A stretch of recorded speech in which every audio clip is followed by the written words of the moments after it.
hvad så derude. Jeg optog ikke i morges, fordi det var jeg fandme for træt. Yes, jeg kan gøre mit job. Det var jeg sgu for træt til. But men nå, det var altså hvad fanden Peter? Jeg magte ikke at lave hvidt i morges.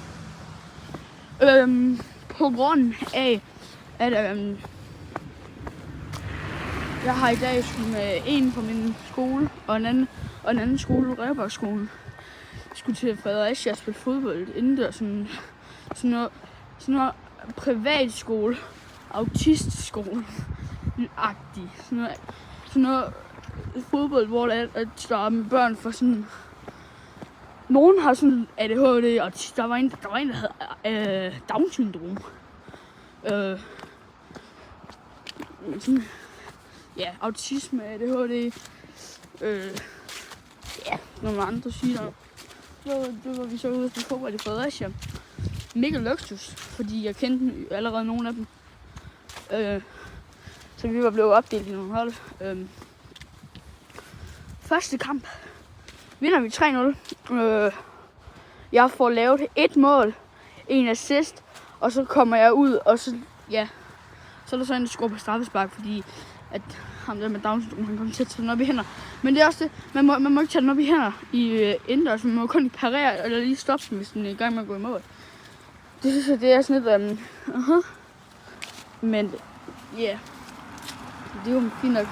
Anden kamp vinder vi 1-0. Jeg scorede. Tænker man of the match, sådan cirka. Det var lige Nemse, der skrev. Luksus. Anden kamp, at vi får en 2-0.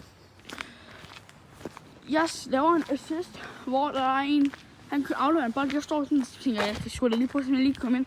Så går jeg lige ind, sætter mit ben ind, og så trækker jeg bolden med rundt, så han snubler, men jeg får så hans knæ ind i min side af mit ben.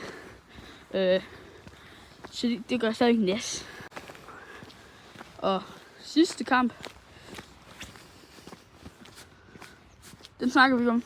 Vi taber 5-1 til sådan et overhold for Vejle, tror jeg. Man scorer et mål, hvor jeg får bolden, så vender jeg mig om, så skyder jeg så, og så rammer jeg så stolpen. Men der var en, der var dobbelt så høj som mig, og jeg sendte ham lige på grillen. Nå, men vi fik medaljer. Så luksusdag på sidst. Jeg er med en specialskole, ikke autistskole, for jeg har ikke autisme. Jeg har ikke